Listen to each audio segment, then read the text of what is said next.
Hello. So, how's it going? Happy Sunday evening, morning, afternoon, wherever that may be.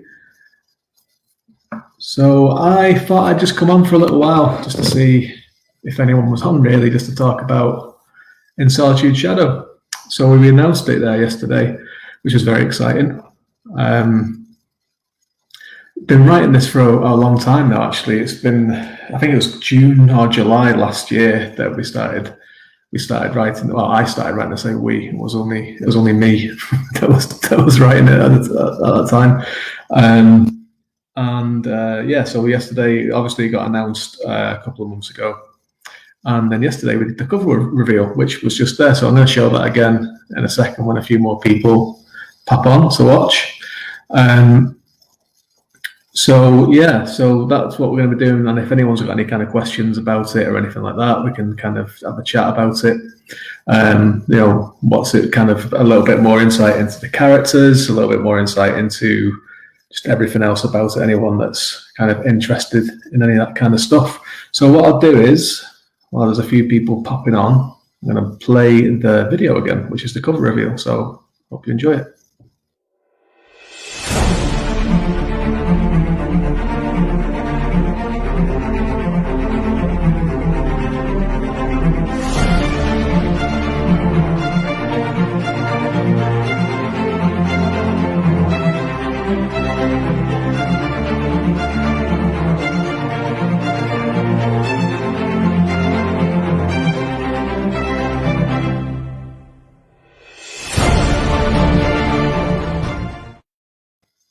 So there you go.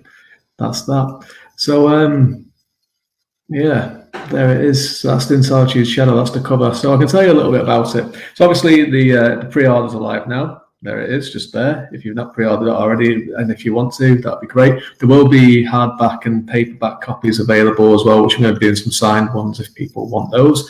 If you do, you can just grab me. But the ebook is ready to go. It's out on the 4th of June. The first book, that is. So this is a trilogy.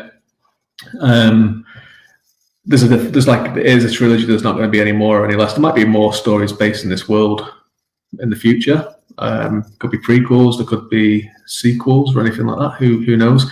But this story is a trilogy, so it's kind of mapped out. And if anyone's watching, if anyone's got any questions about the book or anything like that, just pop them in there. We can have a chat about it.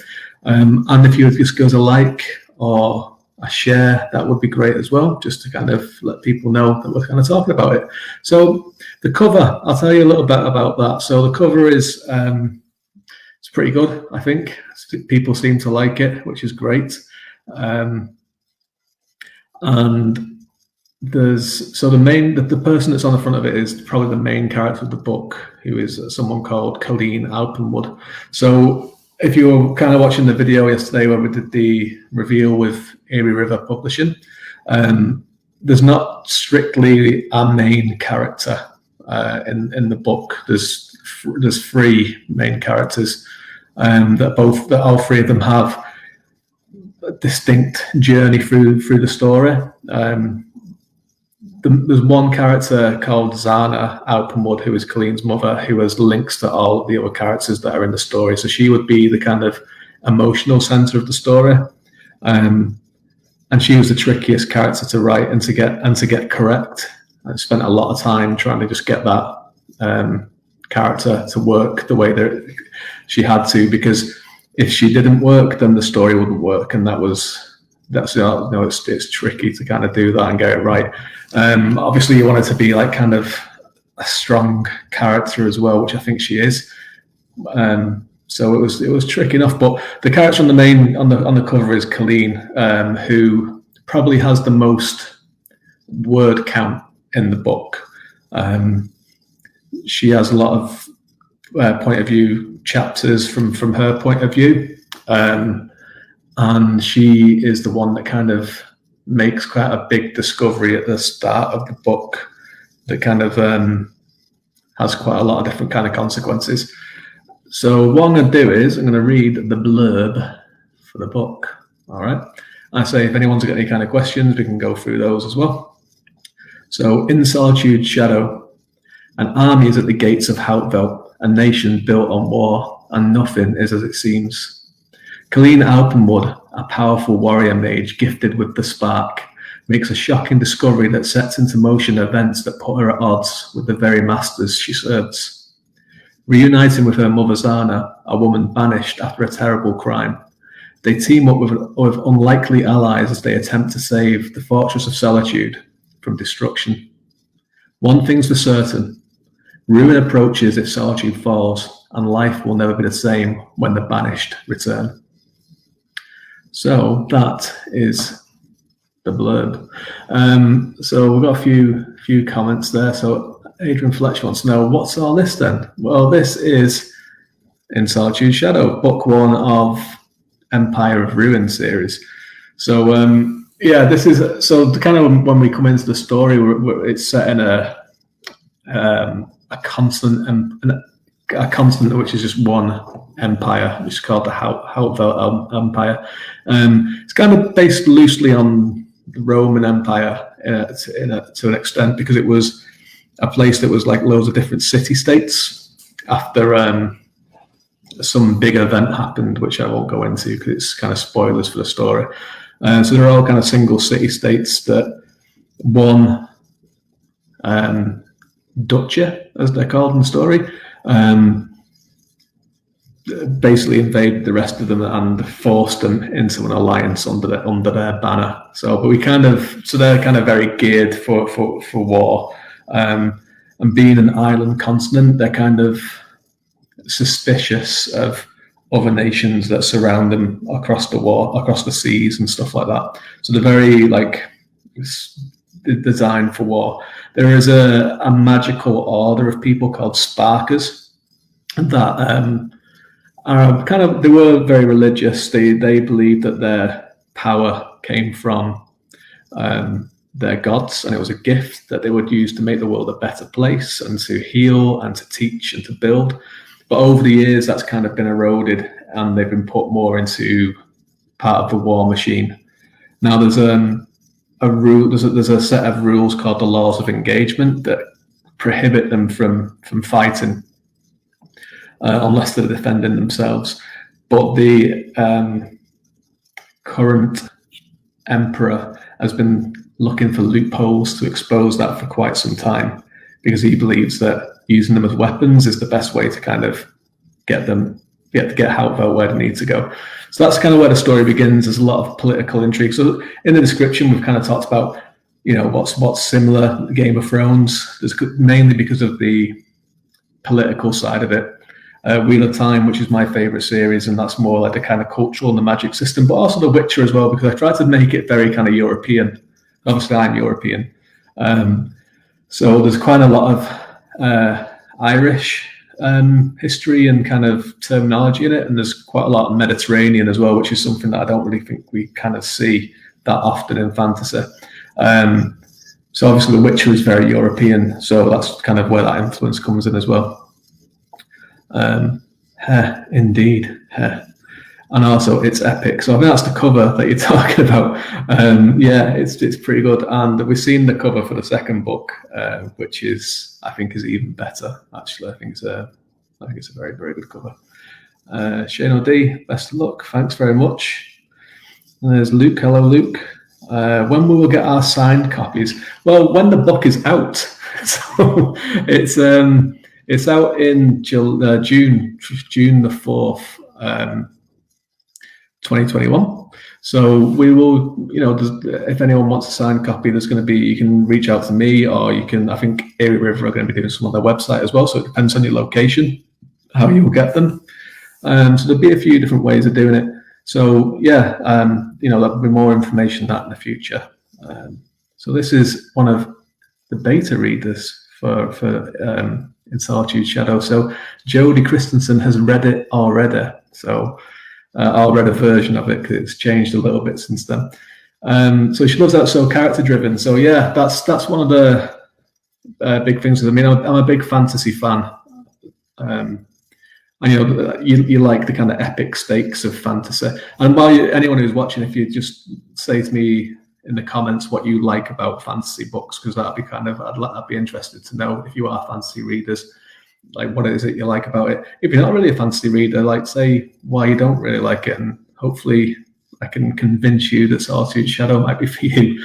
But yeah, so this one, I mean, I like how fantasy is quite like epic stakes, and there's always like larger than life kind of things going on. There is in this book too, but it's very character driven. That was one of the important things that I wanted to do when I was getting into this, was to make sure that all of the stakes that are in the story are relatable to the characters that are in it. And because if they don't care about what's going on, or if you don't think it's believable, then it's harder for you to like the characters. It's obviously the type of fantasy that it is. It's not really epic fantasy. It's not high fantasy. It's kind of towards grimdark. Now, the real difference with this one is that I think the main characters are likable, even though they do make mistakes, and they have made mistakes, and they have flaws. They're likable, which isn't normally the case in a lot of grimdark ones. You like them because they're anti-heroes, or you like them because they're bastards in a lot of ways. Whereas in this, they're not quite like that. Some of them are. There are some very nasty pieces of work in this book, so, and we'll see more of. So Luke likes the family aspects of it too. Yeah, that was a big thing that I wanted to kind of focus on, was the family. So talk about like the theme of the book. Obviously, it was called, the working title was The Banished. That was what it was called. And obviously, there's a race of people that are called the Banished in it, who are returning for reasons. And so that was one of the things. But then it became, there's a fortress called Solitude, where a lot of the action takes place. And the reason it was, and so it turned into In Solitude Shadow, because a lot of the action takes place in Solitude and in the shadow of Solitude. But also there's a lot of the characters, when we meet them, are in places where their past actions have put them in places where they're quite alienated from either the order that they're in, or their own family, or their own friends. And that's like, it's about very, very lonely people because of this. And so that's why the Solitude Shadow comes from. So one of the big themes in it is people coming to terms with their past and learning from the mistakes that they've made, or not learning from them in some cases. So in terms of that, yeah, the family aspect really played into it, because two of the main characters are mother and daughter, which was something, again, that I really wanted to explore, because you get a lot of father-son relationships in these kind of, and just in books in general, I suppose. And there is in this as well, there is one of the three main characters, he has that kind of role going on as well. But the main kind of drive of the story is the mother and daughter relationship between Colleen and Sana. And I say that did take a lot of different kind of tweaks here and there. The story never really changed all that much. The story was kind of, from the first draft, the story was pretty much exactly the same. But the dynamics changed a little bit, and kind of just getting into the emotion between the two characters took a lot of work, just to get it right and just to get it believable. So is the whole trilogy written already? No, it is not. So we're gonna hopefully get the whole trilogy out this year, which is ambitious maybe, but that's the plan. The second one is going pretty well. I have a synopsis for the third one, so I actually know where it's going. Like, it's not like I'm not going to be making it up as I go along. Like, I know all the arcs of all the characters. I know where it's going to end up. I know the fate of all the characters, are the ones that make it alive through this first book, because some people do not make it out of the first book. It is grimdark fantasy, so it's, there is casualties in this one. And some of them that make it through are probably not the same people that start. They're not the same as when the story started as well. So I know the resolution to all the characters, but it's not fully written yet. So book 2 is in the process of being written. So book 2 will be written before book 1 comes out, and then book 3 will be written over the summer. And if you all hate book 1 and 2, then I will have to do really, really hard to make book 3 pretty good, if anyone reads it at that stage, that is. So one more question from Luke, then I'll just do the cover reveal again. If anyone's got any more questions about the book or about fantasy in general or anything at all, or any kind of comments, just please comment away, and then we'll wrap up after that. So Luke wants to know, you're going to keep seasons with the title of book 2 or finally reveal it? I think I'm going to keep teasing you for a little while, to be honest with you, because it's not really a spoiler for what happens in book 1, but it's we want to kind of try and keep the focus on book 1 for the time being. I'll probably reveal the title for the second one in my newsletter before anywhere else, because that's what newsletters are for. However, when it will be before the first book is out, because the plan is that when you have the first book in your hands, and especially if you have the ebook, there will be a link to the second book with all the stuff in it, and maybe even a little snippet from the first book or from the second book. So that's the plan. So you won't have to wait too long to find out, but just a little bit longer now. I think it's quite a good title. It's similar to In Solitude Shadow. It's not like a big grand kind of crazy title. Like, it's just, it's kind of simple enough where it gets the theme of what the second book is. So that's all I'll say for now. So what I'll do is I'm just going to play the video again, and I say if anyone's got any more comments, then let us know, and that'll be great. Enjoy.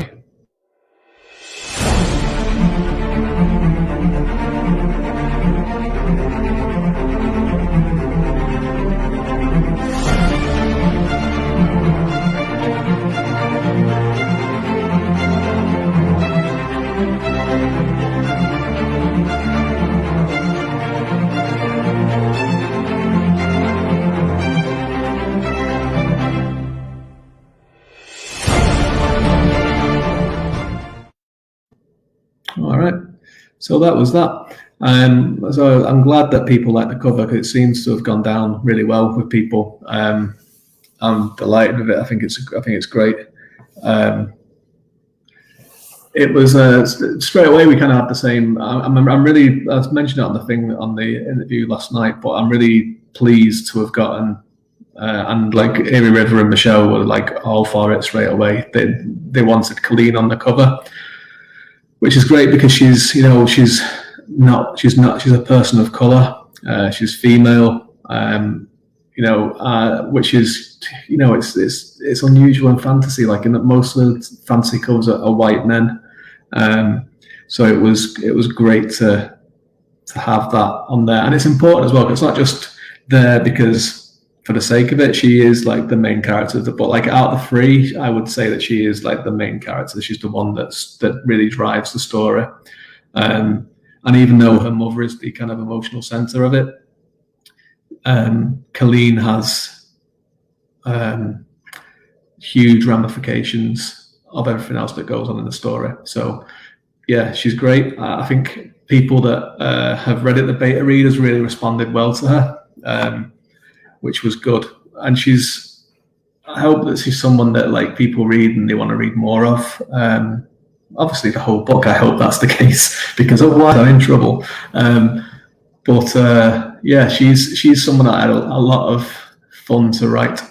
She wasn't the easiest character again. She wasn't too difficult, but the character that I had the easiest time in writing is a character called Cade Besson, who is the only, out of the main characters, is the only one who isn't like a magical person. He's just a normal person who works in Houtbelt. He works on part of the political sphere of Houtbelt.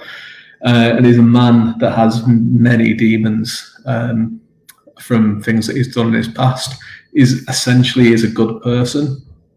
But when we meet him in the story, he is not in the best place to be. And as the story progresses, he kind of looks at his journey as a way to get redemption for things that he's done in his past. And he was one that I actually had the easiest time writing him. Like his storyline goes to some pretty dark places as well. And He's probably out of all the characters in it. I don't really base characters on real people, but he's kind of the one that shares the most kind of personality traits with myself.